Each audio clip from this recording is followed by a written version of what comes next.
सनातन परमेश्वर को धन्यवाद देते हैं आज के इस महत्वपूर्ण दिन के लिए जो प्रभु परमेश्वर ने हम सबको दिया है। और हम लगातार चलने वाले अध्ययन क्रम में जो प्रकाशित वाक्य के ऊपर है, हम 14वें अध्याय पर चिंतन और मनन कर रहे थे। और इस समय हम प्रकाशित वाक्य 14वां अध्याय और उसके 90वें पद से आगे वाली घटनाओं पर हम विचार कर रहे थे। Book of Revelation chapter 14 and verse 9 onwards.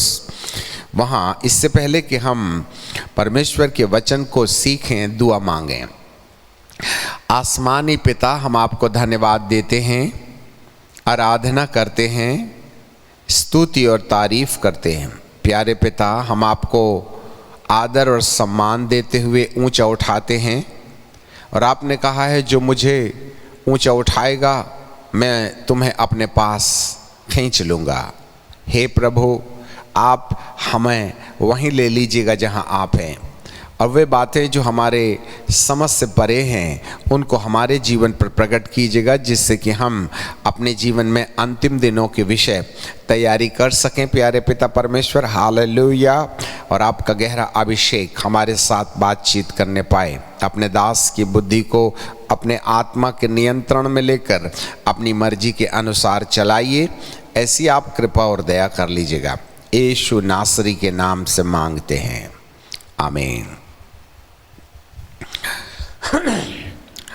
प्रकाशित वाक्य की किताब और उसका 14वां अध्याय और उसके 90वें पद में बाइबल हमें ऐसा कहती है।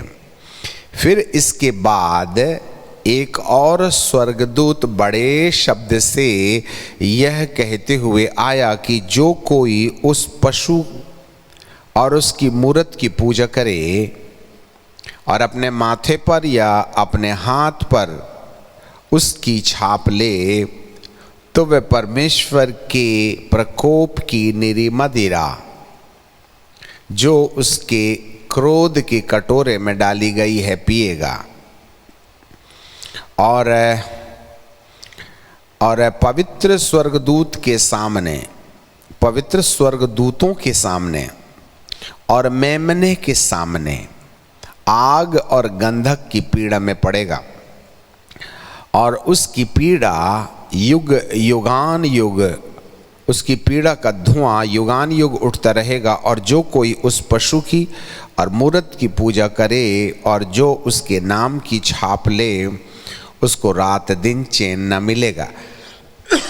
अब यहाँ दो बातें हैं।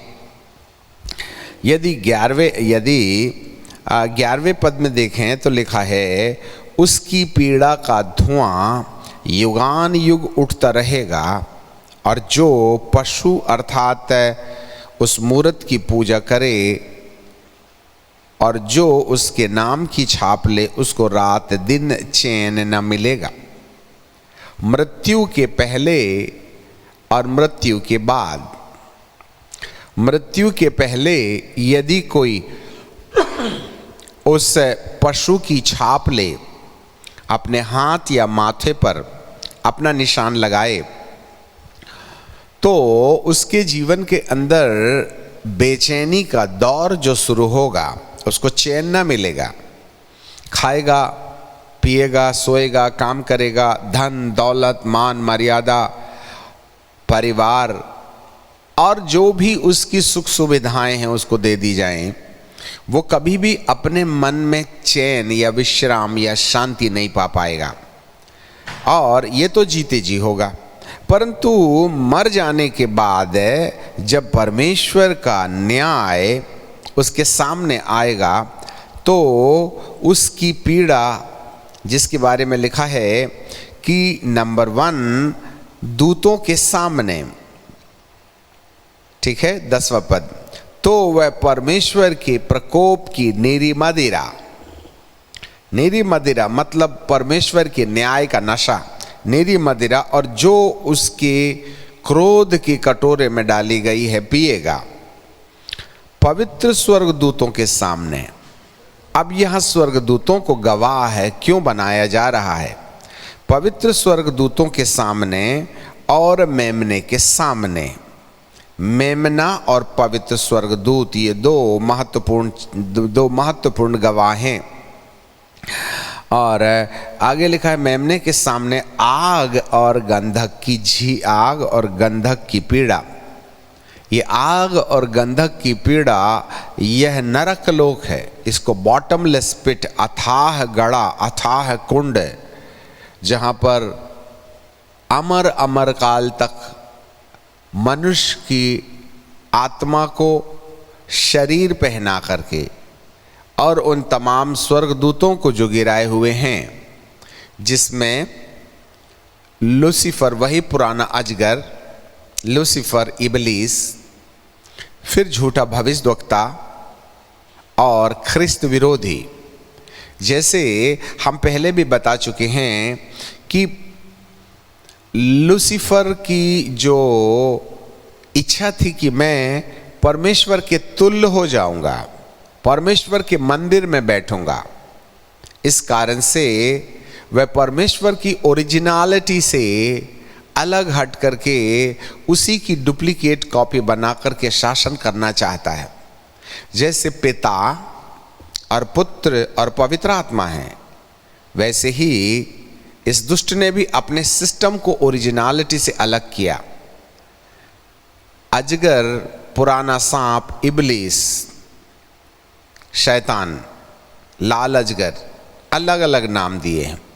एंड देन फिर उसके बाद में पुत्र की जगह में ख्रिस्त विरोधी, एंटाक्राइस्ट, एंड देन पवित्र आत्मा की जगह में झूठा भविष्यद्वक्ता। इन तीनों को उस आग में जो गंधक से जलती रहती है डाल दिया जाएगा, और उसके साथ वे लोग भी डाल दिए जाएंगे जिन लोगों ने उस पशु, अब यहाँ पर याद रखिएगा, पशु की पूजा, क्योंकि पशु ही है जो उस अजगर का परिचय दे रहा है। जैसे पिता परमेश्वर का परिचय देने के लिए परमेश्वर ने पुत्र को धरती पर भेजा, और पुत्र के द्वारा हम पिता को जानते हैं। जैसे यीशु मसीह ने कहा, मेरे बिना कोई पिता के पास नहीं पहुंच सकता, मैं ही हूं जो पिता की आवाज़ बनकर के धरती पर आया, क्योंकि पिता मुझ में और मैं पिता में हूं। इसकी ओरिजिनलिटी से दुष्ट ने इसी सिस्टम को इस्तेमाल किया। वही अजगर लूसीफर, जिसको आज भी आकाश गंगा में अर्थात मिड हेवन में हम मध्य आकाश में अपना सिंहासन लगा के पृथ्वी पर शासन करने की मनसा देखते हैं, परंतु वो अपने आप में शरीर रहित होने के कारण अपनी बातें लोगों तक प्रकट नहीं कर सकता है, क्योंकि वो स्वर्गदूत है, सूक्ष्म शरीर है। इसलिए वह कहीं ना कहीं अपने सूक्ष्म शरीर को दृश्य शरीर में प्रकट करता है। इसलिए उस लूसीफर को एक शरीर की आवश्यकता थी, और उस शरीर में वह दृश्य संसार में अपनी बातें प्रकट करे। जैसे पिता ने अपने आप को पुत्र में प्रकट किया, वैसे ही यही पुराना लाल अजगर अपने आप को दैहिक रूप में प्रकट करने के लिए जिस भी माध्यम को इस्तेमाल करता है, अर्थात एक पुरुष। और हमने उस पुरुष के बारे में आपको पहले ही बता चुका था, वह आधा मानव होगा, आधा दानव होगा। वह स्त्री से जरूर पैदा होगा, परंतु धरती पर दैहिक रूप में उसका पिता कोई नहीं होगा, वरन दुष्ट आत्माएं उसे किसी कन्या के द्वारा उत्पन्न करेंगी, जो लूसीफर की ताकत से उत्पन्न होगा। जैसे कि पवित्र आत्मा की सामर्थ्य में, जैसे कि मरिया के पास में स्वर्गदूत आया और उसने कहा, परम प्रधान परमेश्वर की सामर्थ्य तुझ पर साया करेगी, और तेरे द्वारा जो पुत्र उत्पन्न होगा वह परमेश्वर का पुत्र कहलाएगा। बिल्कुल इसी तरीके से इस ओरिजिनलिटी से एक स्त्री को, फीमेल को दुष्ट इस्तेमाल करेगा और अपनी दुष्टता की ताकत से उसके लिए उससे एक पुत्र उत्पन्न करेगा, जो शैतान का पुत्र, विनाश का पुत्र, जिसको आपने दूसरा थिस्सलुनीकियों में देखा था, विनाश का पुत्र। अर्थात इसको पढ़ लेंगे तो ज़्यादा अच्छा होगा, जिससे कि हम अपने विषय का समा बना सकेंगे। दूसरा थिस्सलुनीकियों की किताब और उसका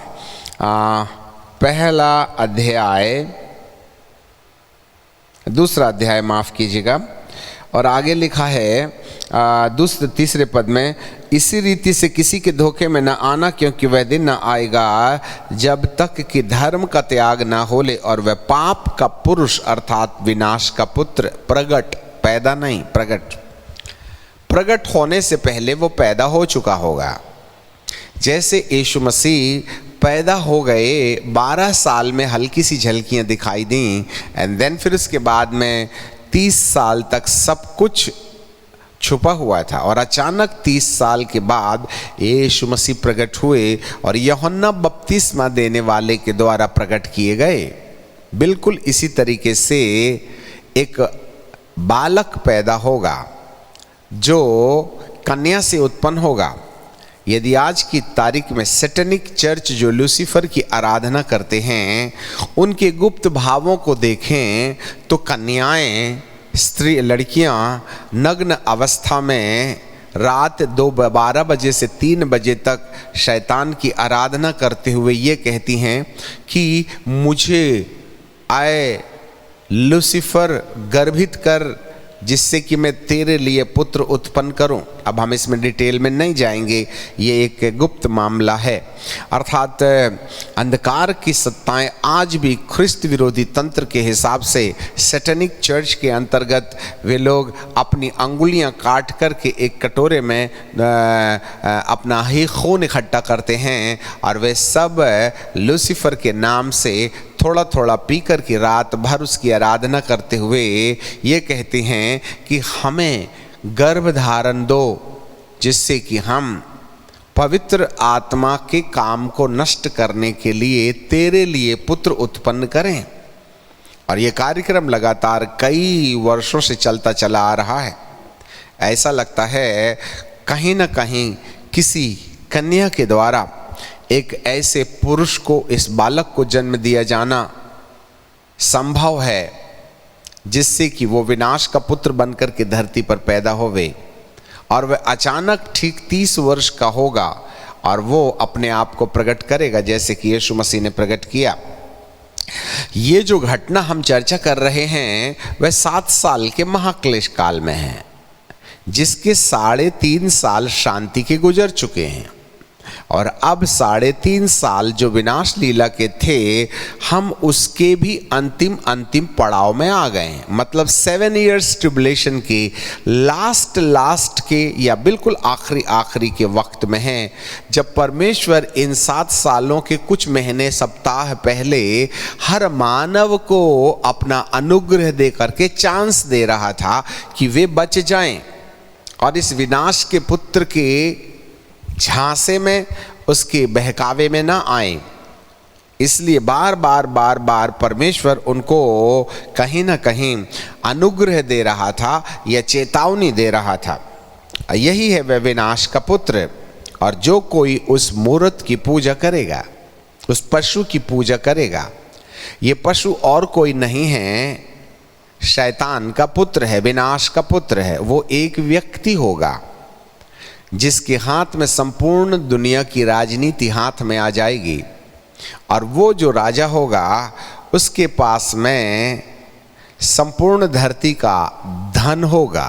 नंबर 1, संपूर्ण धरती की शक्ति होगी, मिसाइल पावर, संपूर्ण धरती की राजनीति होगी, पॉलिटिक्स, और संपूर्ण धर्मों को वह एक धर्म बना करके उसका शीर्ष बन जाएगा। और जो लोग उसकी पूजा करेंगे, उसके बारे में लिखा है, जो उसकी पूजा करेंगे और उसका अंक या चिन्ह अपने हाथ पर और माथे पर ले लेंगे, उन्हीं पर परमेश्वर की प्रकोप की निरी मदिरा उसके कटोरे में डाली जाएगी। ये न्याय का आधार क्या है? किस तरीके से परमेश्वर इनका न्याय करेगा? अब जरा देखिएगा, हमको कई पैराग्राफ एक साथ पढ़ने पड़ेंगे। जरा देखिएगा 13वें पद में, क्योंकि ये सम्मिलित वचन होगा जो आगे पीछे करके मिलता जाएगा। 13वें पद में लिखा है, मैंने स्वर्ग से यह शब्द सुना, लिख ले, जो मुर्दे प्रभु में मरते हैं वे अब से धन्य हैं। मुर्दे मरते हैं, जिंदा मरना चाहिए ना। मुर्दे मरने का क्या मतलब है? मुर्दे कैसे मरेंगे ये बाद में आएगा। मुर्दे प्रभु में मरते हैं वे धन्य हैं, आत्मा कहता है, क्योंकि वे परिश्रम से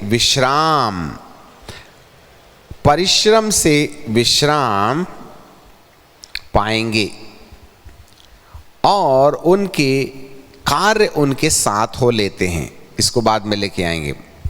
अब जरा देखिएगा 14वें पद में, मैंने दृष्टि की और देखो एक उजला बादल है और उस बादल पर मनुष्य सरीखे कोई बैठा है। अब उजले बादल में मनुष्य सरीखे बैठने वाला कौन हो सकता है? और लिखा है, जिसके सिर पर सोने का मुकुट है। सोने का मुकुट है तो राजा होना चाहिए। और हाथ में चोखा हंसुआ सिकल्स। फिर एक और स्वर्गदूत ने मंदिर से निकलकर उससे कहा, उससे जो बादल पर बैठा था, बड़े शब्द से पुकार कर कहा, अपना हंसुआ लगाकर लवानी कर, क्योंकि समय आ पहुंचा है, क्योंकि पृथ्वी की खेती पक चुकी है।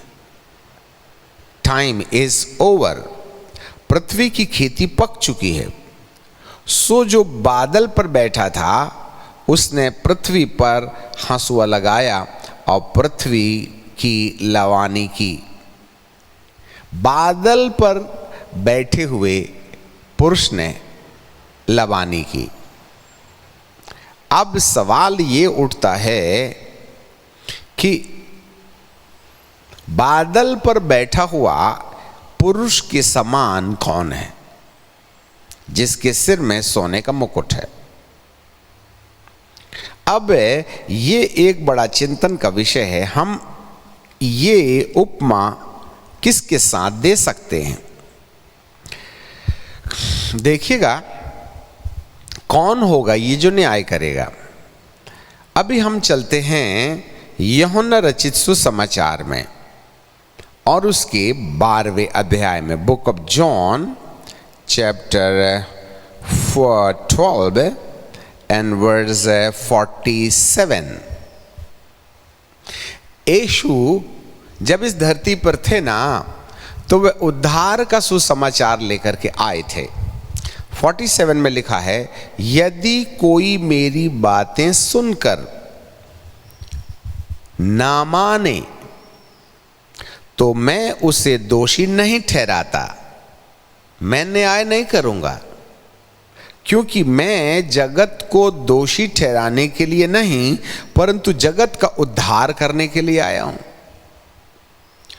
जो मुझे तुच्छ जानता है वह मेरी बातों को ग्रहण नहीं करता, उसको दोषी ठहराने वाला एक है, न्याय करने वाला, अर्थात परमेश्वर का वचन, द वर्ड ऑफ गॉड। वही पिछले दिनों में उसे दोषी ठहराएगा। 49, क्योंकि मैं अपनी ओर से बातें नहीं की, परंतु पिता जिसने मुझे भेजा है उसी ने मुझे आज्ञा दी थी कि मैं क्या क्या कहूँ। The spoken word of Jesus, क्या क्या बोलूँ।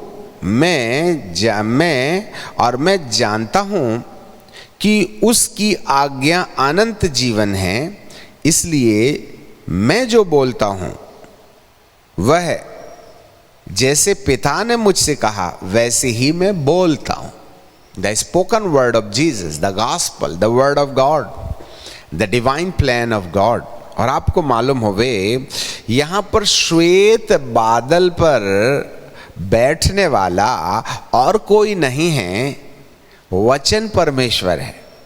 क्योंकि यूहन्ना के 1:1 में लिखा है, आदि में वचन था और वचन परमेश्वर के साथ था और वचन परमेश्वर था। In the beginning was the word and the word was with God and the word was God. वचन ही परमेश्वर था। ये जो वचन है ना, ये वचन परमेश्वर का मन है, वचन परमेश्वर की योजना है, वचन परमेश्वर के दिमाग हैं। The mind of God, the divine plan of God is called the word of God. और उसे एक व्यक्ति के रूप में पहचाना जाता है, क्योंकि वचन ही परमेश्वर है। तो वचन परमेश्वर है तो परमेश्वर कोई शक्ति नहीं है, वरन परमेश्वर एक व्यक्ति है। इसलिए हम प्रकाशित वाक्य में बादल के ऊपर एक पुरुष के समान, एक आदमी के समान कुछ दिखाई दे रहा है। Book of Revelation chapter 14 and verse 14 लिखा है, और देखो एक उजला बादल है और उस बादल पर मनुष्य के पुत्र की सरीखा, मनुष्य के पुत्र का सरीखा, परमेश्वर के पुत्र का सरीखा नहीं, मनुष्य के पुत्र का सरीखा, अर्थात मनुष्य के शरीर की आकृति में एक व्यक्ति बैठा है और वो उसके सिर में सोने का मुकुट है और उसके हाथ में हंसुआ है। हंसुआ, हंसुए से क्या करते हैं? कटनी करते हैं। क्योंकि बाइबल कहती है इसी पद में, 15वें पद में, तब एक स्वर्गदूत मंदिर में से निकला और उसने कहा, समय आ पहुंचा है। फिर एक और स्वर्गदूत मंदिर में से निकला और उसने उससे जो बादल पर बैठा था बड़े शब्द से पुकार कर कहा, अपना हंसुआ लगा। अब ये मंदिर से निकल के आ रहा है, स्वर्गदूत है जो इंस्पायर कर रहा है उसे, जो बादल पर बैठा है, और कह रहा है अपना हंसुआ लगा, अर्थात न्याय कर, कटनी काट, क्योंकि समय आ चुका है और पृथ्वी की खेती पक चुकी है। सो बादल पर बैठा था, उसने पृथ्वी पर अपना हंसुआ लगाया। आगे बाद में चलेंगे। ये जो वक्त है 7 साल के महाक्लेश काल के आखिरी का है। यहाँ पर जो बादल पर बैठा हुआ मनुष्य के पुत्र के समान एक पुरुष नुमा कोई दिखाई दे रहा है, जिसके हाथ में हंसुआ है, वह और कोई नहीं है वरन परमेश्वर का वचन है। और वचन बोलने के लिए देह धारण हुआ, वचन देहधारी हुआ। और आपने यूहन्ना में ये पढ़ भी लिया था कि यीशु के बारे में जो परिभाषा दी गई है वो ये है कि मैं न्याय नहीं करूँगा, मैं तो उद्धार करता हूँ, मैं तो बचाने वाला हूँ। इसलिए मुझसे किसी प्रकार की सजा की अपेक्षा ना की जाए। 12वें अध्याय के 47 पद में हमने देखा, यदि कोई मेरी बात सुन करके, मैं अपने आप में मैं बन करके नहीं आया हूं, परंतु मैं परमेश्वर का वचन लेकर के आया हूं। यदि कोई मेरी बात सुन करके माने न माने तो उसको दोषी ठहराने वाला, तो उसे मैं दोषी न ठहराता, क्योंकि मैं जगत पर दोष लगाने के लिए नहीं आया वरन जगत का उद्धार करने के लिए आया हूं। वंडरफुल। अब जरा देखिएगा, प्रभु यीशु मसीह अपने दूसरे आगमन के वक्त जितने भी ईमानदार लोग हैं उनको उठा करके लेके चले जाएंगे और वे सब महिमा की देह पहन करके पिता के साथ रहेंगे। पर जो लोग रह जाएंगे उनके लिए भी प्रभु अभी दयालु हैं। इसीलिए तो 5वें अध्याय में उन्होंने अपने पिता के हाथ से वो किताब ले ली, जिस किताब जो अंदर बाहर लिखी गई थी बद्ध किए हुए मेमने ने, और उसमें 7 मोहर लगाई गई थी। और उस 7 मोहर में से पहली मोहर जब खोली गई तो श्वेत घोड़ा आया, दूसरी मोहर खोली गई तो लाल घोड़ा आया, उस पर सवार को यह अधिकार दिया गया कि मेल उठा ले। तीसरा घोड़ा काला घोड़ा आया, उसके सवार को यह अधिकार दिया कि वह मृत्यु ले आए। फिर पीला घोड़ा आया, उसके सवार को यह अधिकार दिया गया कि वह अकाल और मरी लेके आए, जिससे कि धरती की 1/3 नष्ट हो जाए। इन सब बातों को परमेश्वर के वचन के अंदर लिखा गया है। अर्थात ये 7 मोहरों का खोला जाना इस बद्ध किए हुए मेमने के द्वारा दी जाने वाली अपॉर्चुनिटी है, अवसर है, मौका है, अनुग्रह नहीं बोलना चाहिए, लास्ट चांस है, लास्ट वार्निंग है कि अभी भी तुम बच सकते हो। जी हाँ, थोड़ा हमें गहराई से जाना है तो ध्यान करना पड़ेगा। और इसी बीच एलिया और मूसा भी हैं 3.5 साल के बाद। अब यहां पर फिर से 14वें अध्याय में आ जाएं। क्यों स्वर्गदूतों को और मेमने को गवाह बनाया जा रहा है कि वे गंधक की पीड़ा में युगान युग उठने वाले धुएं में कष्ट झेलेंगे।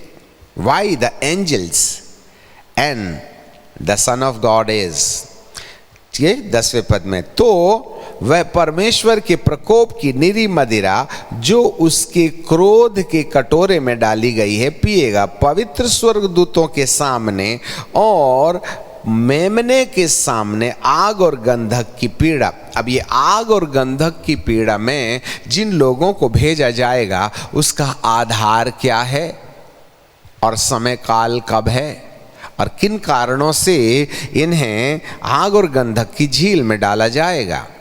हम 7 साल के महाक्लेश काल के बीच में हैं।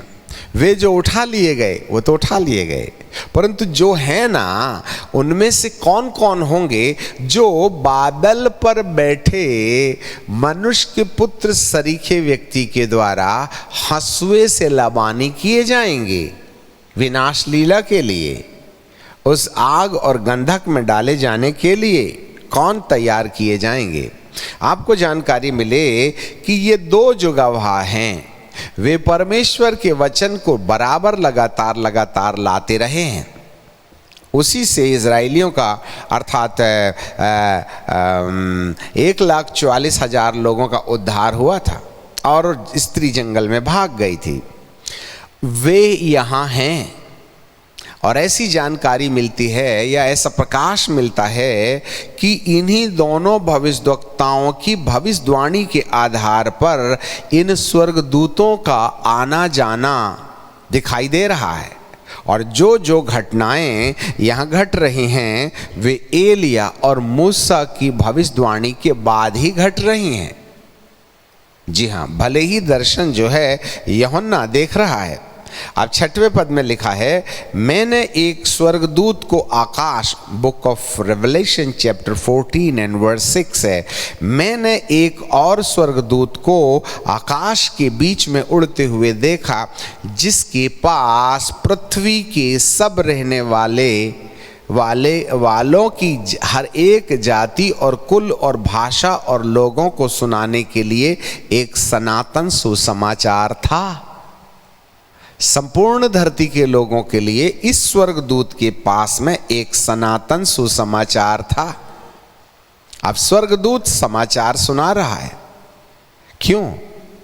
क्योंकि स्वर्गदूतों को तो वैसे सुसमाचार सुनाने का अधिकार नहीं था, नहीं तो वे प्रभु यीशु मसीह के पहले आकर के सुसमाचार सुना देते।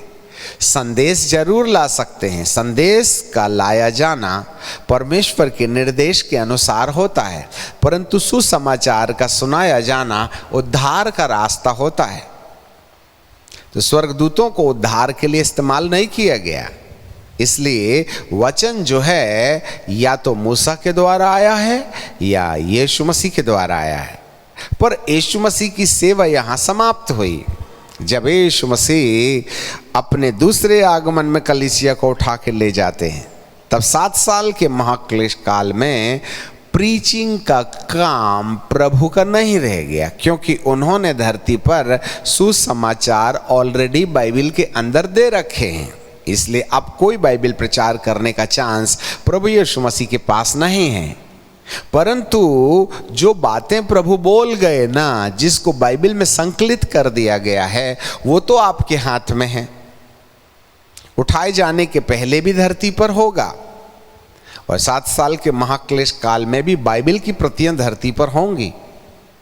परंतु जो प्रभु प्रचार कर रहा था वो समाप्त हो जाएगा। मनुष्यों को प्रचार करने का अधिकार समाप्त हो जाएगा, क्योंकि प्रचार करने वाले तो उठा लिए गए। इसलिए प्रभु एलिया और मूसा को इसी बाइबल में से बातें बताने के लिए भेजेगा। और उसके साथ साथ आप स्वर्गदूत, क्योंकि इंसानों को सुसमाचार सुनाने का वक्त अब खत्म हो गया। ये वे लोग हैं जिनके हाथ में बाइबल की प्रतियां हैं। तब इसी बाइबल की प्रतियों में से स्वर्गदूत लोग यहाँ सुसमाचार सुनाएंगे। और इस सुसमाचार में बहुत बड़ी बातें नहीं हैं, परंतु बहुत छोटी सी बात है। और वो बात ये है, बड़े 7वें पद में लिखा है, बड़े शब्द से कहा, परमेश्वर से डरो, हैव फियर विद गॉड, और उसकी महिमा करो। ये 2 विषय हैं जिससे कि जो प्रतियां बाइबल की पढ़ी हैं उनमें से परमेश्वर का भय पैदा करने के लिए और परमेश्वर के प्रति महिमा करने के लिए प्रेरणा दी जा रही है। सुसमाचार है, वे गॉस्पल प्रीच नहीं कर रहे हैं, परंतु जो ऑलरेडी गॉस्पल प्रीच्ड कर दिया गया है उसको इंस्पायर कर रहे हैं। तो ये स्वर्गदूत सबको कह रहे हैं, हर जाति, हर भाषा, हर कुल के लोगों को बोल रहे हैं कि तुम परमेश्वर से डरो। पर यहाँ पर ऐसे लोग होंगे जो इन स्वर्गदूतों की सुनने के बाद भी मानने को तैयार नहीं होंगे। देखो, प्रभु ऐसे किसी को भी डंडा नहीं मारता है, बता जता के मारता है। भाई, यहाँ जो लोग हैं वे स्वर्गदूतों के द्वारा संदेश सुन रहे हैं कि परमेश्वर से डरो, फिर भी नहीं मान रहे हैं। परमेश्वर की महिमा करो, फिर भी नहीं मान रहे हैं। ये ढिठाई कर रहे हैं, अपनी आवश्यकता जुटाने में लगे हुए हैं, धन पाने में लगे हुए हैं, राजनीति के औहदे पर आने के लिए दर्शन देख रहे हैं। वे इस धरती पर महान होना चाहते हैं। और आपको मालूम हो, जब कभी भी किसी भी व्यक्ति को धरती पर सुप्रीम, चाहे वे फिल्म इंडस्ट्रीज में हो, चाहे वे बिजनेस में हो, चाहे वे पॉलिटिक्स में हो, जिसको भी सबसे सुपर दुनिया में बनना है तो उसे इल्यूमिनाटी अर्थात गुप्त संस्था का सदस्य होकर के उनकी सलाह मानना पड़ता है। केवल इल्यूमिनाटी ही है, केवल गुप्तचर संस्थाएं ही हैं जो किसी व्यक्ति को विश्वव्यापी अधिकार दे सकती हैं, चाहे वे व्यापार में हो, चाहे वे राजनीति में हो, चाहे वे फिल्म इंडस्ट्रीज में हो। और उन्हें उनकी बात माननी पड़ती है और उन्हें इल्यूमिनाटी के संकेत देने पड़ते हैं। इसलिए हर एक्ट्रेस नाचते नाचते इन 3 उंगलियों को ऊपर करके अपनी इंडेक्स फिंगर और इस अंगूठे को एक करके एक आंख बंद करके एक आंख खोलने का प्रयास करेगी, लाइक दिस। यह एक सिग्नल है इल्यूमिनाटी का, जिससे कि वो फुलफिल कर देते हैं कि तुम हमारे पक्ष में हो, तुम हमारी सदस्यता में हो। या फिर ये जो 2 उंगली हैं, इस तरीके का जो संकेत है वह शैतान के 2 सींग हैं। आप बच्चों के साथ सावधान रहें, बार बार इस प्रकार का अभिवादन अंधकार की सत्ता को नेवता देता है। ये सैटेनिक सिग्नल्स हैं जिससे दुरात्माएं आकर्षित होती हैं। इसलिए आप फोटो खिंचाते समय अपने बच्चों को यदि इस प्रकार का सिग्नल देने के लिए यदि हंसी मजाक में अनुमति दे रहे हैं तो ये सैटेनिक साइन है। इससे अंधकार की सत्ता को हम कहते हैं कि तुम्हारे हम पक्ष में हैं। और आपको मालूम होवे जो सिक्का जारी किया गया है 2012 और 2017 को प्रोड्यूस किया गया, उस सिक्के में एक और भारत का, पूरी दुनिया का चित्र है, मानचित्र है, और उसमें 10 नंबर डले हुए हैं। और ये 10 नंबर धरती के 10 कॉन्टिनेंट्स के आधार पर हैं। और प्रकाशित वाक्य में आपने 10 सींग वाले 13वें अध्याय में, प्रकाशित वाक्य के 13 अध्याय में आपने 10 सींग और 7 मुकुट की बातें देखी होंगी। एक पशु मैंने पृथ्वी में से निकलते हुए, समुद्र में से निकलते हुए देखा, जिसके 10 सींग हैं और 7 सिर हैं, और उसके सींगों पर 10 राज मुकुट हैं, और उस पर निंदक का नाम एबॉमिनेशन। और आपको जानकारी मिले तो जितने भी फिल्म इंडस्ट्रीज में सबसे सुपर होना चाहते हैं, उनको गुप्त संस्था ही, गुप्त सोसाइटी ही उन्हें महान बनाने की अनुमति देती है। राजनीतिक नेताओं में से जो सबसे सुप्रीम होना चाहते हैं, वे इसी गुप्त सोसाइटी के सदस्य होने के बाद भी वे सुप्रीम हो सकते हैं। धरती पर सबसे बड़ा धनी यदि कोई होना चाहता है तो उसे इस गुप्तचर संस्था का सदस्य होकर के उसका सलाह मानना पड़ता है, और उन्हें किसी न किसी तरीके से ये संकेत देने के द्वारा हम किसी उसके हैं ऐसा प्रमाणित करना पड़ता है। उस सिक्के में एक और विश्व का चिन्ह है और वहाँ 10 नंबर डले हैं। 1 नंबर इज़राइल, 2 नंबर रोम, 3 नंबर अमेरिका। इस तरीके से पूरी दुनिया को 10 कॉन्टिनेंट्स में बदल के रखा है, जो वन वर्ल्ड गवर्नमेंट के 10 प्रतिनिधि होने के सबूत देते हैं। और दूसरे ओर एक पिरामिड है, और इस पिरामिड में एक आंख बनी है और उससे रोशनी निकल रही है। 1 आइज, एक आंख।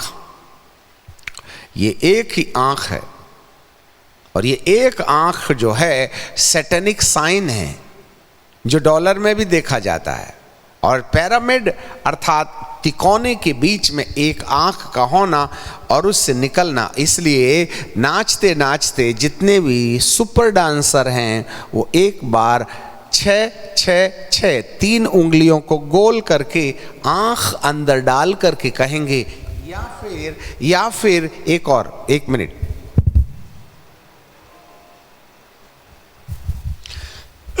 ये सारे सिग्नल्स जो हैं, और एक और सिग्नल है, ये जो पिरामिड बनाया जाता है उंगली से और उसको यूं देखा जाता है, ये सब कुछ कहीं ना कहीं सैटेनिक साइंस है। पर बाइबल का परमेश्वर कहता है, स्वर्गदूत कहता है परमेश्वर से डरो। हम बात कहां आ रहे थे कि मनुष्य अपने आप को धरती में सबसे धनी बनाने में, राजनीतिक अवसर पर सबसे महान बनने में, व्यापार में सबसे ज्यादा, फिल्म इंडस्ट्रीज में सबसे सुप्रसिद्ध एक्टर बनने के लिए उसको कहीं ना कहीं गुप्त संस्था के साथ समझौता करना पड़ेगा और उसके साइन को लेना पड़ेगा। जब यीशु अभी धरती पर नहीं आए हैं, बॉडीली मैनिफेस्टेशंस हैं, परंतु 7 साल के महाक्लेश काल में ये जो वन वर्ल्ड गवर्नमेंट जो सैटेनिक वर्ल्ड की कंट्रोल में चली जाएगी, वो तुम्हें इस निशान का ओरिजिनल प्रिंट आपके हाथ में लगा देगी, आपके माथे पर लगा देगी। अब आपको मालूम होवे, जितने लोग इस पशु की मूरत की पूजा कर रहे हैं जितने लोग उसके अपने माथे पर उसका निशान लगा रहे हैं, जितने लोग उसका अपने हाथ में उसकी छाप ले रहे हैं, जो परमेश्वर के प्रकोप की निरी मदिरा में डाले जाएंगे, वे सारे वे लोग हैं जो सुप्रसिद्ध होना चाहते हैं, जो धरती में महान होना चाहते हैं, जिनको सुपरस्टार बनने की जरूरत है। वो सुपर हीरो बनना चाहते हैं, सुपर बिजनेसमैन बनना चाहते हैं। और इसी कारण से वे कहीं ना कहीं इस गुप्त संस्था इल्यूमिनाटी के सदस्य होने के कारण उन्हें मार्क लेना पड़ेगा, उन्हें निशान लेना पड़ेगा कि तुम मेरे हो। और ऐसा करने के द्वारा यह जो अंधकार की सत्ता है, जिसमें पुराना अजगर, ख्रिस्त विरोधी और झूठा भविष्यद्वक्ता, यही ख्रिस्त विरोधी है जो लाल अजगर के लिए काम कर रहा है बॉडीली फॉर्मेशन में। वो तो अदृश्य है, वो तो गुप्त है, उसको देख नहीं सकता कोई, वो बोलेगा तो सुन भी नहीं सकते, इसलिए उसने देह में। और यही कारण था कि अदन के बगीचे में भी वो सांप के शरीर में होकर के आदम और हव्वा से बात करने गया था, क्योंकि उसको बॉडी चाहिए। ये ख्रिस्त विरोधी जो है वो शरीरधारी होगा, जिसके बारे में हम ऑलरेडी बता दिए हैं, और वो एकदम से प्रकट होगा विनाश का पुत्र। उसमें यही पुराना अजगर शासन करेगा सारी दुनिया के अंदर में, और कहेगा यदि तुम मेरे पक्ष में काम करोगे तो मैं तुमको धरती का सबसे सुपर बनाऊंगा। हम बार बार दानियल की उस किताब को हाईलाइट करते हैं, पता नहीं क्यों वह हमें बार बार स्मरण आता है, जहां पर दानियल की किताब और उसका 11वां अध्याय और 11वां अध्याय और 39वां पद 39, वह वीराने देवता के सहारे, अर्थात उसी लूसीफर के सहारे, वीराने देवता के सहारे वह अति दृढ़ से लड़ेगा, ख्रिस्त विरोधी। और जो कोई उसकी मानेगा उसको वो प्रतिष्ठा देगा, प्रतिष्ठा।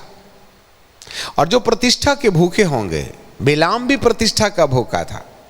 आज भारी मात्रा में ये टेंडेंसी याजकों के अंदर भी आ रही है।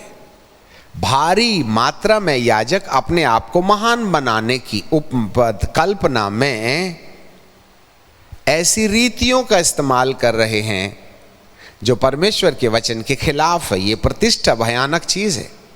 बिलाम जैसे नबी को बालाक की प्रतिष्ठा, बालाक के द्वारा दी गई प्रतिष्ठा के आधार पर कहीं ना कहीं वह परमेश्वर की प्रजा के लिए बर्बादी का कारण बन गया। इसी कारण से प्रतिष्ठा देगा जो उसके पक्ष में चले जाएंगे। ऐसे लोगों को वह बहुतों के ऊपर प्रभुता देगा। और जो लोग कुर्सी के भूखे हैं, जो प्रभुत्वता के भूखे हैं, जो प्रतिष्ठा के भूखे हैं, जो पैसे के भूखे हैं, जो इज्जत और सम्मान के भूखे हैं, जो कुर्सी के भूखे हैं, और अपने लाभ के लिए देश की भूमि को बांट देगा, अर्थात संसार की संपत्ति उनके हाथ में चली जाएगी। और संसार की संपत्ति, देश की संपत्ति को अपने अधिकार में लेने के लिए उन्हें कहीं ना कहीं इल्यूमिनाटी के सदस्य होना पड़ेगा। ऐसे समय में वे ही हैं जो उनको महान बनाएंगे, पर उनकी एक बहुत छोटी सी शर्त होगी, बस कुछ नहीं, निशान लगा लो, बस निशान लगा लीजिएगा, मैं तुमको महान बना दूंगा, मेरे पक्ष में खड़े हो जाइए। मेरे पक्ष में खड़े होने का एक ही शर्त होगी कि तुम्हें मेरा चिन्ह लेना पड़ेगा, मेरा निशान लेना पड़ेगा, और उस निशान के आधार पर तुम मेरे लिए महान हो जाओगे, मैं तुमको महान कर दूंगा। ऐसी संख्या में इस दर्शन के साथ बहुत से लोग महान और प्रतिष्ठा और कुर्सी और मान और मर्यादा को प्राप्त करने के लिए वे स्वर्गदूतों के द्वारा दिए गए संदेश के मामले में कि परमेश्वर से डरो, वे नहीं मानेंगे।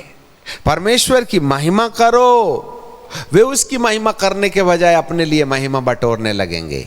इसीलिए स्वर्गदूत भी उन लोगों को जब बादल पर बैठा हुआ पर मनुष्य के पुत्र के सरीखा एक व्यक्ति जिसके सिर में मुकुट है हंसुआ लेकर के लबाने निकला, तो उस न्याय में ये स्वर्गदूत भी हैं। इसलिए बाइबल क्या बोलती है कि स्वर्गदूतों के सामने और मेमने के सामने वे परमेश्वर के प्रकोप की निरी मदिरा उसके क्रोध के कटोरे में डाली गई है, पिएगा। पवित्र स्वर्गदूतों के सामने और मेमने के सामने आग और गंधक की झील में डाले जाएंगे। आपको मालूम है आग और गंधक की झील में डालने का एविडेंस प्रभु के पास क्या होगा? सबसे पहले तो 7 साल के महाक्लेश काल में स्वर्गदूत लोग उनको वार्निंग दे रहे हैं, परंतु वे मान नहीं रहे हैं। प्रतिष्ठा के अंधे हैं, कुर्सी के अंधे हैं, संपत्ति के अंधे हैं, इसलिए वे स्वर्गदूतों को बाईपास कर रहे हैं। और स्वर्गदूत यहाँ गवाह हैं। हमने उनको बोला था कि परमेश्वर से डरो, परंतु उनको तो कुर्सी की भूख लगी थी, वो तो पैसे के लालची थे, वो तो प्रतिष्ठा के लालची थे, इसलिए उन्होंने स्वर्गदूतों की सलाह नहीं मानी। और उसके साथ साथ मेमना भी वहाँ है। मेमना जो है वही किताब जो धरती पर लिख करके चला गया, मैं उद्धार दिलाने के लिए आया हूँ, न्याय करने के लिए नहीं आया हूँ। न्याय मैं नहीं करूँगा, मेरे द्वारा जो वचन बोला गया है, मेरे द्वारा जो आज्ञा बोली गई हैं, वही तुम्हारा न्याय करेंगी। हालेलुया। जी हाँ, मेरी बातें तुम्हारा न्याय करेंगी। मैं तो आखिरी तक तुम्हारे लिए उद्धार का कारण बने रहूँगा। इसलिए इस यूहन्ना की किताब के 12वें अध्याय में साफ प्रभु जी कहते हैं, मैं न्याय करने के लिए नहीं आया, दोषी ठहराने के लिए नहीं आया, मैं आखिरी तक तुम्हारे लिए दयालु बना रहूँगा। अभी 7 साल के आखिरी के पड़ाव में भी प्रभु दयालु हैं। जी हाँ, मेरी बात को जो नहीं मानेगा उसे मैं दोषी नहीं ठहराऊंगा। 47, क्योंकि मैं जगत पर जगत को दोषी ठहराने के लिए नहीं आया, वरन जगत का उद्धार कराने के लिए आया था। इसलिए मेरा वचन तुमको दोषी ठहराएगा। ये जो श्वेत बादल के ऊपर में पुरुष जो बैठा है ना, जिसके सिर में मुकुट है, वह परमेश्वर का वचन है जो यहाँ न्याय कर रहा है, हंसुआ लगा रहा है। जो 48, जो मुझे तुच्छ जानता है और मेरी बातों को ग्रहण नहीं करता, मेरी बातों को ग्रहण नहीं करता, उसको दोषी ठहराने वाला एक है, अर्थात जो वचन मैंने कहा है, द वर्ड ऑफ गॉड। और परमेश्वर का जो वचन है वही है जो मनुष्य को दोषी ठहराएगा। और इस तरीके से हम कहीं ना कहीं दोषी ठहराने के मामले में परमेश्वर के वचन को हाथ में हंसुआ लिया हुआ देख रहे हैं। मैं जानता हूं कि उसकी आज्ञा अनंत जीवन है। बात आज्ञा की आ गई। मैं जानता हूं कि आज्ञा अनंत जीवन है। विश्वास नहीं, विश्वास तो जरूरत है। उसकी आज्ञा अनंत जीवन है। इसलिए मैं जो बोलता हूं वह जैसा पिता मुझसे कहता है वैसा ही मैं बोलता हूं। बात बोल की है। इसलिए यूहन्ना की किताब के 6वें अध्याय के 63वें पद में बाइबल हमें बताती है, book of John chapter 6 and verse 63, वहाँ लिखा है, आत्मा तो जीवनदायक है, शरीर से कुछ लाभ नहीं। जो बात मैंने तुमसे कहा है, जो बात मैंने तुमसे कहा है वे आत्मा और जीवन है। The spoken word of Jesus is the spirit and life. वही तुम्हारा न्याय करेगा। मेरी आज्ञा अनंत जीवन है। जी हाँ, इसीलिए फिर से वापस आ जाएं। हंसुए में एक हंसुआ तो बादल में बैठा पुरुष लगा रहा है। थोड़ा और आगे चलते हैं, ठीक है। फिर से आ जाएं प्रकाशित वाक्य की किताब के 14वें अध्याय के 17वें पद में, 17 वर्स में। फिर एक और स्वर्गदूत मंदिर से निकला जो स्वर्ग में है, और उसके पास एक चोखा हंसुआ था। मंदिर से एक स्वर्गदूत निकला, उसके पास चोखा हंसुआ था। फिर एक और स्वर्गदूत जिसे आग पर अधिकार था, वेदी से निकल करके आया, उसके पास चोखा हंसुआ था। अब 3 हंसुए हो गए। एक हंसुआ बादल पर बैठे पुरुष के पास है, दूसरा हंसुआ मंदिर से निकलने वाले स्वर्गदूत के पास है, और तीसरा हंसुआ वेदी की आग से निकलने वाले स्वर्गदूत के पास है। अब 3 प्रकार के जजमेंट यहां देखे जा रहे हैं। मंदिर से निकलने वाले स्वर्गदूत के हाथ में हंसुआ, वेदी से निकलने वाला, वेदी के आग से निकलने वाला स्वर्गदूत के हाथ में जो हंसुआ है, उसने ऊंचे शब्द से कहा, अपना चोखा हंसुआ लगाकर पृथ्वी की दाख लता के गुच्छों को काट ले। दाख लता के गुच्छों को काट ले। ये दाखलता, जबकि नए नियम में दाखलता कलीसिया के लिए कही गई है, पिन पॉइंट। तो दाखलता के गुच्छों को काटना, और यदि आप आगे चल के देखें तो थोड़ा नकारात्मक अनुभव है।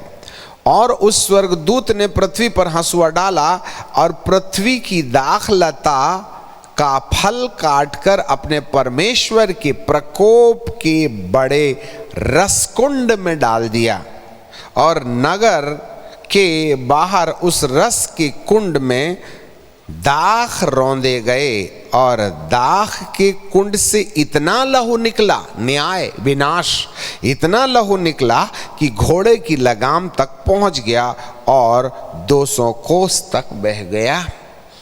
दाखलता, जबकि दाख नए नियम के विश्वासी हैं, उनको क्यों? और ये मंदिर से निकला, और उसके बाद में ये वेदी से निकला। इसका मतलब 7 साल के महाक्लेश काल के अंतर्गत बहुसंख्यक लोग होंगे जो नए नियम में प्रभु का वचन सुन चुके हैं। लिसन मी केयरफुली, क्योंकि बाइबल में लिखा है कि जब तक धरती के हर एक मनुष्य को सुसमाचार का प्रचार ना किया जाए, तब तक न्याय नहीं आएगा। इसका मतलब है यीशु के आगमन के पहले हर जाति, हर देश, हर भाषा, हर संस्कृति, हर गांव शहर के लोगों को यीशु के द्वारा आने वाले उद्धार की सलाह सुना दी जाएगी, और जो मानेंगे वे तो दूसरे आगमन में उठा लिए जाएंगे, परंतु जो नहीं मानेंगे वे 7 साल के महाक्लेश काल में रह जाएंगे। तो ये वे लोग हैं जिन लोगों ने सुसमाचार यीशु के दूसरे आगमन के पहले सुन लिया है। उनके घर में चमत्कार भी हुआ था,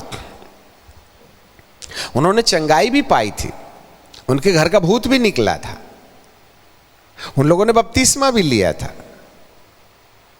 कई तो चर्च के सदस्य हो गए फिर भी भटका जीवन जी रहे हैं, कई तो आए चंगाई पाके चले गए, कई लोगों ने तो चंगाई बनाए रखने के लिए बपतिस्मा भी ले लिया था, परंतु वे उठाए नहीं गए, क्योंकि हमने इससे पहले उठाए जाने की शर्त आपके सामने फिलडेल्फिया की कलीसिया के समान जब तक आपका जीवन परमेश्वर के वचन के अनुसार आज्ञा मानने के द्वारा एक ऐसे जीवन का निर्धारण जिस पर अधोलोक के फाटक प्रबल नहीं होंगे, जब तक आपका जीवन वहां नहीं पहुंचेगा।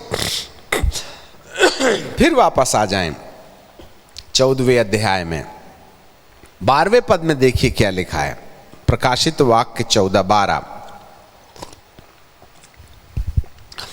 पवित्र लोगों का धीरज इसमें है, पवित्र लोगों का धीरज इसमें है जो परमेश्वर की आज्ञा को मानते, those who obey the commandment of God। तो जो आज्ञा मानते हैं वे लोग उठा लिए जाएंगे, जो विश्वास करके आज्ञा नहीं माने और पापी जीवन जीते रहे वे रह जाएंगे। यीशु मसीह को ग्रहण करके बपतिस्मा लेना कोई स्वर्ग का ताला खोलने की चाबी नहीं है। जब तक कि आप परमेश्वर की आज्ञाओं को महत्व नहीं देंगे, और जब कभी भी हम आज्ञाओं को नए नियम की बताते हैं तो बहुसंख्यक याजक ऑफेंडेड हो जाते हैं और हमें गलत शिक्षक साबित करने का प्रयास करते हैं, जबकि बाइबल कहती है आज्ञा के बिना काम नहीं बनेगा। प्रभु यीशु मसीह ने भी अपने सुसमाचार में आज्ञा को इतना महत्व दिया था। अब जरा देखें, मैं पढ़ के आपके लिए सुना दूं, फिर हम नेक्स्ट सेशन में इसी पर आएंगे।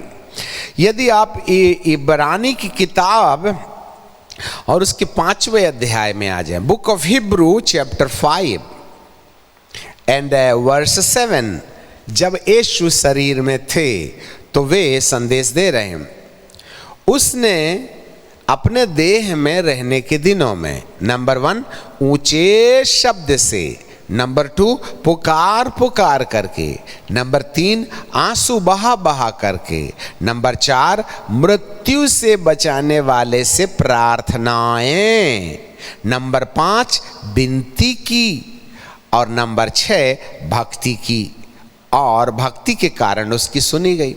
6 पॉइंट तो हो गए। आपको मालूम है ये 6 पॉइंट किस बात में है, किस बात को प्रूव करने के लिए है? आगे जरा देखिएगा। और पुत्र होने पर भी 7वां पॉइंट, दुख उठा उठाकर। अब ये जो 7 पॉइंट हैं किस मामले में हैं? बाइबल हमें बताती है दुख उठा उठाकर आज्ञा मानना सीखा। अब जरा देखिएगा, यीशु को भी आज्ञा माननी पड़ी, तो आप कौन सी मूली की जड़ हैं जो आज्ञा को निकाल के आपकी जिंदगी से निकाल कर आपने फेंक दिया? Why you are not following? Why you are not focusing your thoughts upon the commandment which is written in the New Testament? यीशु ने खुद आज्ञा मानी, प्रकाशित वाक्य तक आज्ञा नहीं छोड़ने वाले हैं। धन्य है वे लोग जो प्रभु की आज्ञा मानते और प्रभु यीशु मसीह पर विश्वास करते हैं। धीरज इसी में है। अब जरा देखिएगा 9वें पद में प्रभु यीशु मसीह ने क्या किया? सिद्ध बनकर। अब सिद्ध कहां है? सिद्धता कहां है? खाली ऊंचे शब्द में नहीं है, खाली पुकारने में नहीं है, खाली आंसू बहाने में नहीं है, प्रार्थनाओं अकेले में नहीं है, विनती अकेले में नहीं है, भक्ति अकेले में नहीं है, दुख उठाने अकेले में नहीं है, वरन ये 7 बातें आज्ञा मानने के लिए इस्तेमाल की जाती हैं। इसका मतलब है आज्ञा का मानने वाला व्यक्ति सिद्ध बन जाता है। और ये बात प्रभु ने अपने जीवन में प्रकट की। और सिद्ध बनकर, आज्ञा मानने के द्वारा सिद्ध बनकर अपने सब आज्ञा मानने वालों के लिए, those who obey the commandment of God, जो आज्ञा मानने वाले हैं, केवल उन्हीं लोगों के लिए सदाकाल के, वंडरफुल, सदाकाल के उद्धार का कारण। अब जरा बताइए सदाकाल का उद्धार कहां है? What is the eternal salvation? Where is the eternal salvation? ये सदाकाल का जो उद्धार है वो आज्ञा के अंदर छुपा हुआ है। वंडरफुल।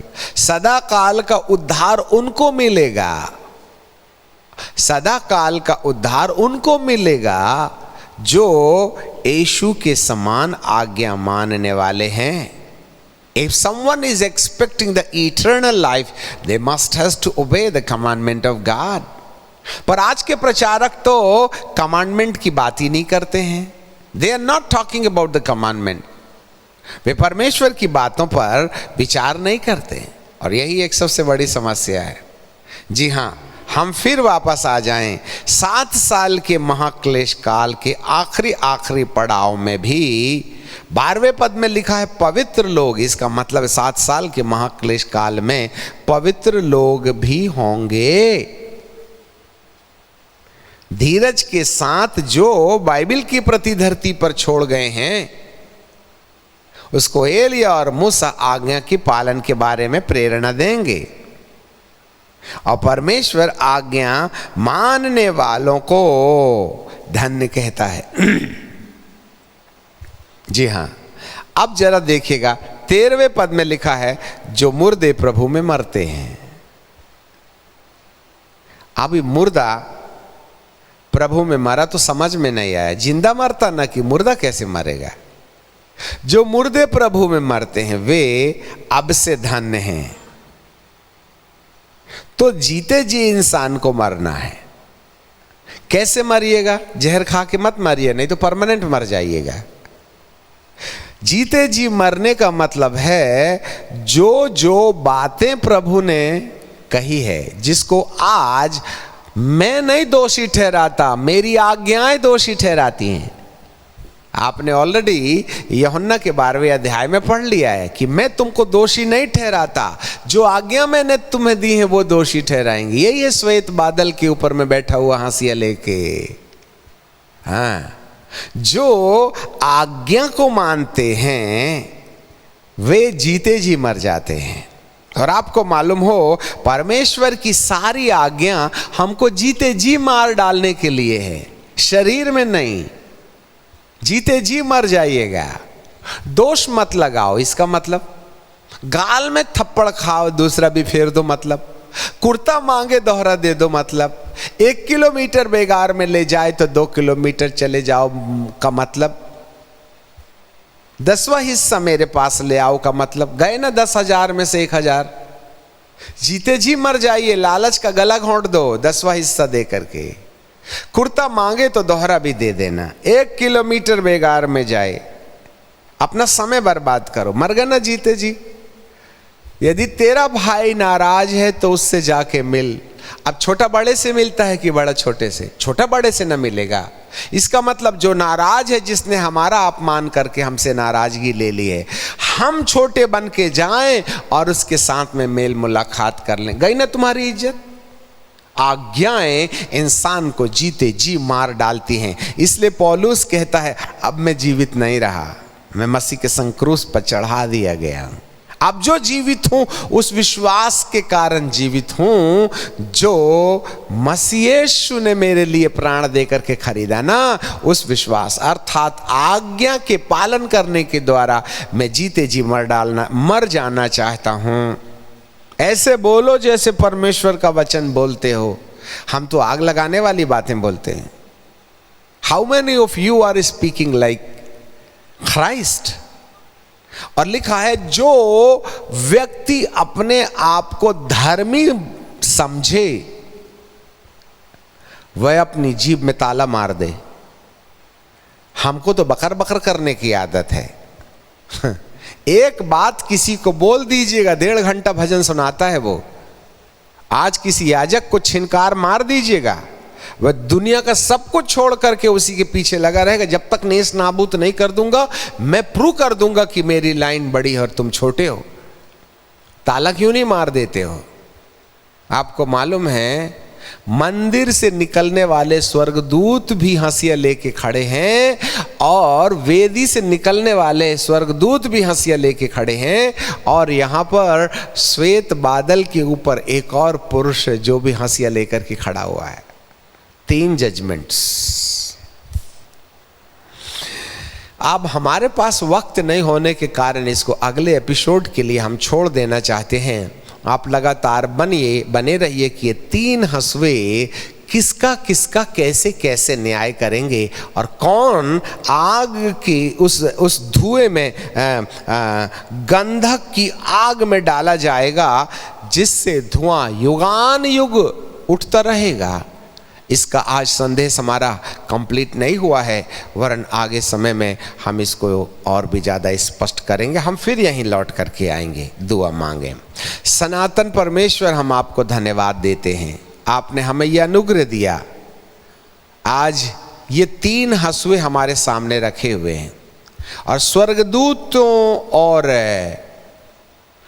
मेमने दोनों गवाह हैं इस बात के कि जिन जिन लोगों के माथे पर मोहर लगाई गई, जो प्रतिष्ठा के भूखे थे, जो कुर्सी के भूखे थे, जो धन के भूखे थे, उन लोगों ने धन प्रतिष्ठा पाने के लिए प्रभु की आज्ञाओं को नहीं माना। वे मरना नहीं चाहते थे जीते जी, वरन अपने लिए जीवन पाने के लिए वे मान और मर्यादा और कुर्सियों के भूखे थे। और इस संसार की एकल सरकार ने प्रतिष्ठा और सम्मान उसको दिया जो उसके बहुमत में जाकर उसका निशान ले लेते हैं।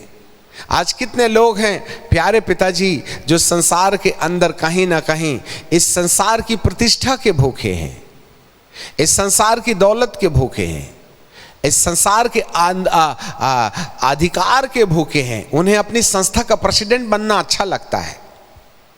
दे आर ब्लाइंड लाइक एनीथिंग। हे पिता, उनकी आंखें खोल दे, कैसे ख्रिस्त विरोधी आत्माएं उन्हें प्रतिष्ठा, धन, दौलत और कुर्सी और इज्जत के लिए उस सीक्रेट गुप्त सोसाइटी का सदस्य बनाने के लिए इनकरेज कर रही हैं। और वे संसार के साथ समझौता करने के कारण वे परमेश्वर की मोहर का बहिष्कार करते हैं और संसार के अधिपति की मोहर अपने हाथ और माथे पर लगा लिया चाहते हैं। प्रभु ऐसे लोगों की आंखें खोल दे, हम पर दया कीजिएगा। आपको महिमा आदर देते हैं, यीशु नासरी के नाम से मांग लेते हैं, आमीन।